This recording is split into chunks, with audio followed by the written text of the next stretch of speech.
नमस्कार विद्यार्थी मित्रांनो, मी आजचा सब्जेक्ट एक्सपर्ट प्रोफेसर श्रीमंत सुरवसे. स्वागत आहे तुमचं पर्पल हॅट प्रेझेंस T12 सिरीजमध्ये. आपला आजचा विषय आहे probability and statistics for AIML आणि IT ब्रांचसाठी. दोघांना सेम सब्जेक्ट आहे, सो दोघांची स्ट्रॅटेजी जी काय असेल ती सेम असणार आहे. मित्रांनो बघा, तुमचा जो इम्पॉर्टंट आता पार्ट आहे तो म्हणजे तुमचा पेपर पॅटर्न कसा असू शकतो. तर ह्या पेपर पॅटर्नच्या तुमच्या प्रोबॅबिलिटी आणि स्टॅटिस्टिक्सच्या दोन पॉसिबिलिटीज आहे. एक पॉसिबिलिटी अशी आहे की तुम्हाला 10 क्वेश्चन असतील, त्याच्यातले प्रत्येकाला एकमेकांना एक क्वेश्चन और असेल. प्रत्येक क्वेश्चन मध्ये 3-3 बिट्स असतील आणि त्या प्रत्येक बिट्सला म्हणजे ते क्वेश्चन असे असतील ABC मध्ये पहिले 2ला 5-5 मार्क आणि C ला 4 मार्क, असं 14 मार्काचा एक क्वेश्चन असेल. 10 पैकी तुम्हाला कोणतेही 5 सॉल्व्ह करायचे, एकमेकांना तो और क्वेश्चन असेल. तर दुसरी पॉसिबिलिटी अशी आहे, परत समजा 10 टोटल 10 क्वेश्चन असतील, त्याच्यातले तुम्हाला कोणतेही 5 सॉल्व्ह करायचे आहेत. त्याच्यामध्ये तुम्हाला 2-2 बिट्स असतील. 2 बिट्स असल्यानंतर तुमचा त्यातला एक क्वेश्चन 7 मार्कासाठी असेल आणि दुसरा क्वेश्चन तुमचा 8 मार्कासाठी असेल. सो अशा वेळेनं तुम्हाला काय करायचं, त्याचं प्रिपरेशन करायचं. बघा मित्रांनो, बऱ्याच विद्यार्थ्यांचा जो सब्जेक्ट म्हणजे जो आपला कोणताही सब्जेक्ट असू दे, 1 किंवा 2 मार्काने काय होतं राहण्याचे चान्सेस असतात. मग हे 1 किंवा 2 मार्क्स आपल्याकडनं कुठं मिस होऊ नये याच्यासाठी तुम्हाला मॅथमॅटिक्स किंवा विशेषतः स्टॅटिस्टिक्सचे क्वेश्चन पेपर तुम्ही लिहित असताना, आन्सर्स लिहित असताना सर्वात पहिले तुम्हाला जो काही गिव्हन डेटा आहे तो लिहिणं गरजेचं आहे. त्याच्यानंतर तुमचा जो काही फॉर्म्युला आहे तो तुमचा फॉर्म्युला तिथं लिहिणं गरजेचं आहे. आणि त्याच्यानंतर तुम्हाला कॅल्क्युलेशन्स जे काय तुमचं करायचे ते कॅल्क्युलेशन तिथे करणं गरजेचं आहे, जेणेकरून तुम्हाला आउट ऑफ मार्क्स मिळू शकतात. आणि ऍटलिस्ट तुम्हाला जर काहीच जमलं नसेल तर गिव्हन डेटा आणि फॉर्म्युला याच्यावर सुद्धा तुम्हाला समजा 5 मार्काचा क्वेश्चन असेल तर 2 मार्क्स सहज दिले जाऊ शकतात. सो तुम्ही ह्या गोष्टी काय करायच्या लक्षात ठेवायचे, जेणेकरून तुमचा 1 आणि 2 मार्क्स काय होणार आहे, कट होणार नाही. बघा विद्यार्थी मित्रांनो, प्रोबॅबिलिटी आणि स्टॅटिस्टिक्सचा अभ्यास करत असताना तुम्हाला युनिट वाईज प्रिपरेशन करणं गरजेचं आहे. सो आपलं पहिलं बघा, मी तुम्हाला ह्या व्हिडिओमध्ये काही युनिट वाईज इम्पॉर्टंट क्वेश्चन सांगणार आहे आणि व्हिडिओच्या शेवटी किंवा ह्या पॉईंटच्या शेवटी मी तुम्हाला काही इम्पॉर्टंट क्वेश्चन देणार. तेवढे जरी केले तरी तुम्ही सहज पास आउट होऊ शकता. बघा पहिलं युनिट आहे आपलं फंडामेंटल्स ऑफ प्रोबॅबिलिटी. ह्याच्यामध्ये मोस्ट इम्पॉर्टंट थेरम म्हणजे बायस थेरम आहे. ओके, बऱ्याच विद्यार्थ्यांना बायस थेरमच्या कंडिशन समजत नाही. जर तुम्ही कंडिशन समजून घेतल्या तर सहज क्वेश्चन तुम्हाला त्याच्यावरचा पास म्हणजे तुम्ही त्याच्यावर आउट ऑफ मार्क्स घेऊ शकता. आता दुसरं युनिट आहे तुमचं इंट्रोडक्शन टू स्टॅटिस्टिक्स. ह्याच्यामध्ये तुम्हाला स्टॅटिस्टिक्सची डेफिनेशन, त्याचे लिमिटेशन्स, त्याचे ऍप्लिकेशन्स काय आहेत किंवा त्याचे इम्पॉर्टन्स तुम्हाला एक्झामला विचारले जाऊ शकतात. सो याचं एक प्रिपरेशन करायचं तुम्हाला. तिसरं युनिट आहे तुमचं प्रोबॅबिलिटी डिस्ट्रीब्युशन. परत त्याच्यामध्ये तुम्हाला प्रोबॅबिलिटी डिस्ट्रीब्युशन मध्ये तुमचे स्पेशल डिस्ट्रीब्युशन आहेत 3, बायनॉमियल, पॉइसन आणि नॉर्मल. तर हे 3 डिस्ट्रीब्युशन तुम्ही परफेक्ट करून ठेवले की तुम्हाला त्याच्यावरचे 2 सहज क्वेश्चन तुम्ही काय करू शकता, सॉल्व्ह करू शकता. तिसरं युनिट आहे तुमच्या रॅन्डम व्हेरिएबल्स मध्ये. याच्यामध्ये मग तुम्हाला डिस्क्रीट रॅन्डम व्हेरिएबल दिलेला असेल, कंटिन्युअस रॅन्डम व्हेरिएबल दिलेला असेल. त्याच्या बेसिसवर तुम्हाला त्याची प्रोबॅबिलिटीचे क्वेश्चन्स फाइंड करायला सांगितले जाऊ शकतात. कधी कधी त्याचा मीन फाइंड करायला सांगितलं जातो, व्हेरियन्स फाइंड करायला सांगितलं जातो. सो हे गोष्टी तुम्हाला लक्षात ठेवायच्या. आणि चौथं जे तुमचं युनिट आहे, 5वं युनिट हे तुमचं काय आहे, टेस्टिंग ऑफ हायपोथेसिस युनिट आहे. हे खूप इम्पॉर्टंट आहे. फिक्स क्वेश्चन त्याच्यावर तुम्हाला विचारले जातात. तो म्हणजे NP लेमाचा थेरम आहे. तुम्हाला त्याचं स्टेटमेंट आणि प्रूफ तुम्हाला विचारलं जातं. सो हे असे युनिट वाईज काही इम्पॉर्टंट क्वेश्चन्स आहेत. तो मी तुम्हाला सांगेल की आता 5 तुम्हाला मी असे काही क्वेश्चन्स देतो, जेणेकरून ते जर तुम्ही परफेक्ट केले तरी तुम्ही सहज मार्क्स किंवा सहज चांगल्या मार्काने काय होता, पास होता. तर सर्वात माझा फेवरेट इम्पॉर्टंट क्वेश्चन आहे की state and prove NP fundamental lemma किंवा नेमन्स पियर्सन लेमा असं त्याचं स्टेटमेंट येतं. तुम्हाला स्टेट आणि प्रूव्ह करायला विचारलं जातं 8 मार्कासाठी. तर हे तुम्ही पाठच करून ठेवायचं आहे. दुसरं आहे तुम्हाला क्वेश्चन बायस थेरमवरचा.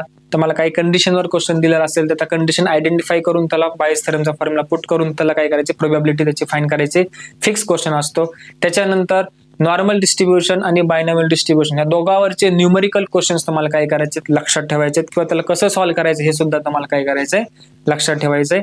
आणि तिसरा क्वेश्चन मी तुम्हाला चौथा क्वेश्चन असा तुम्हाला फाइंड करायचा की तुम्हाला आपण बघितलेले डिस्क्रीट केस आणि कंटिन्युअस केसमध्ये मीन, मीडियन आणि मोड हे तिन्ही जे काही आपले सेंट्रल टेंडन्सीचे पार्ट्स आहेत ते कसे कॅल्क्युलेट करायचे हे तुम्हाला फाइंड करता येणं गरजेचं आहे. त्याच वेळेला तुमचा 5वा इम्पॉर्टंट क्वेश्चन म्हणजेच की मीन आणि स्टँडर्ड डेव्हिएशन किंवा कधी कधी कोएफिशियंट ऑफ व्हेरियन्स अशी पण एक टर्म तुम्हाला विचारली जातं.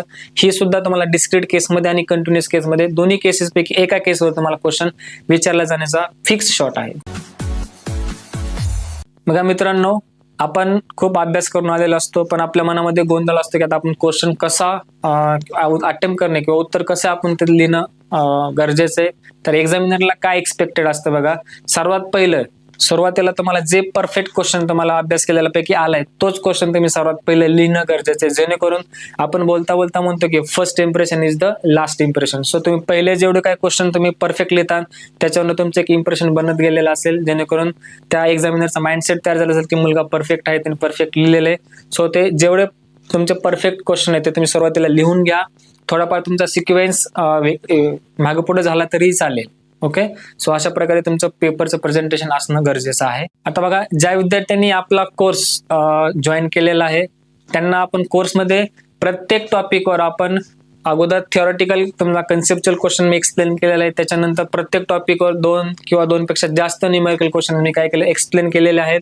आणि त्याच्यानंतर तुम्हाला प्रॅक्टिससाठी परत सुद्धा तुम्हाला 2-2 आणि 3-3 असे क्वेश्चन्स मी तुम्हाला दिलेले आहेत. ऍटलिस्ट तेवढे जरी क्वेश्चन्स तुम्ही त्या क्वेश्चनची प्रॅक्टिस केली तरी तुम्हाला सहज 60 अबोव मार्क्स मिळू शकतात तुम्हाला.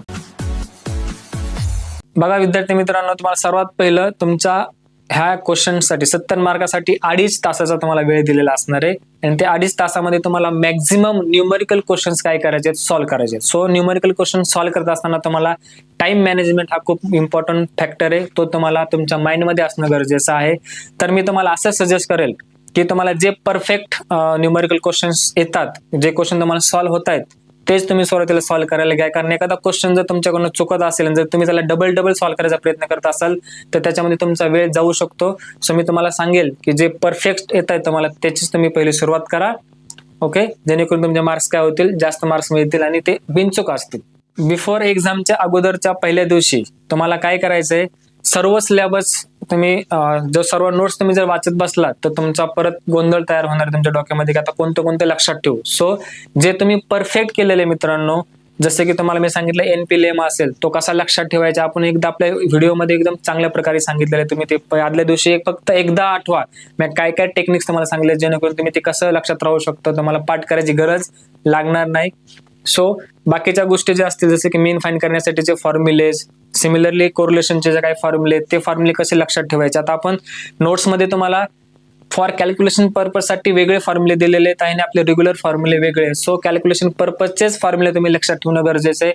जर तुम्ही प्रॅक्टिस करताना कॅल्क्युलेशन पर्पजने केलेला असेल आणि एक्झाममध्ये दुसरा फॉर्म्युला लिहित असेल तर तुमचं ते कॅल्क्युलेशन चुकू शकतं. सो हे तुम्हाला तुमच्या माइंडमध्ये ठेवणं गरजेचं आहे. कॅल्क्युलेशनसाठी तुम्हाला कोणते फॉर्म्युलेज इझी वाटतात, कोणत्या मेथड तुम्हाला इझी वाटतात ते तुम्ही तुमच्या माइंडमध्ये ठेवणं गरजेचं आहे. बघा मित्रांनो, बरेच विद्यार्थी थोडंसं ओव्हर कॉन्फिडन्स मध्ये गेल्याच्या नंतर तुम्हाला विशेषतः कॅल्क्युलेशनचे क्वेश्चन्स तुम्ही सॉल्व्ह करत असताना तुम्हाला दिलेल्या कंडिशन्स काय आहेत हे समजून नाही घेता तुम्ही जर सॉल्व्ह करायला गेलात तर तुमच्याकडून 100% क्वेश्चन चुकणार. उदाहरण मी तुम्हाला सांगेल की बायनॉमियल डिस्ट्रीब्युशन. आता बायनॉमियल डिस्ट्रीब्युशन आपण कसं यूज करतो आपल्याला माहिती आहे, त्याच्यामध्ये फक्त 2च पॉसिबिलिटीज असतात, बरोबर. एक आहे तुमचं सक्सेस, दुसरं आहे तुमचं फेल्युअर. जर तुम्हाला दिलेल्या कंडिशनमध्ये सक्सेस आणि फेल्युअर ह्या 2 गोष्टी जर जाणवत असतील तर त्या ठिकाणी तुम्हाला 100% बायनॉमियल डिस्ट्रीब्युशन यूज करावं लागेल. पण जर तुम्हाला हे जर समजलं नसेल, ओके, जर हे सक्सेस काय आणि फेल्युअर काय जर समजलं नसेल तर तुम्हाला काय होऊ शकतं, तुमचा क्वेश्चन कम्प्लिटली तो चुकू शकतो. सो व्यवस्थित दिलेल्या कंडिशन्स तुम्हाला वाचायच्या जेणेकरून तुम्हाला ॲक्युरेट फॉर्म्युला तिथं लिहिता येऊ शकतो आणि त्याच्यानुसार त्याच्या व्हॅल्यू तुम्ही पुट करू शकता. सो ही काळजी तुम्ही घेणं गरजेचं आहे.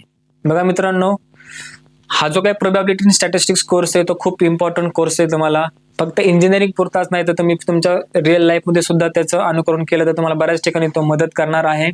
आता आपण व्हिडिओमध्ये तुम्हाला काय IMP क्वेश्चन सांगितलेले आहेत जे की तुमच्या SPP एक्झामच्या पॉईंट ऑफ व्ह्यूने खूप इम्पॉर्टंट आहेत. तेवढे जरी केले तरी तुम्ही काय होता, सहज पास होता आणि पास म्हणजे चांगल्या मार्कांनी पास होताय. आता ज्यांच्याकडे आपला कोर्स नसेल त्या विद्यार्थ्यांनी तुमच्या टीचरनं जरी काय त्या नोट्स दिले असतील तर मी सांगितलेले क्वेश्चन आणि त्याचे आन्सर तुम्ही मॅच करून तुमचा अभ्यास करायचा आहे. आणि तुम्हाला ह्या एक्झामसाठी माझ्याकडनं सर्वांना खूप खूप शुभेच्छा आहेत. चांगल्या मार्कांनी पास व्हा, तुमचं चांगलं आयुष्य घडवा.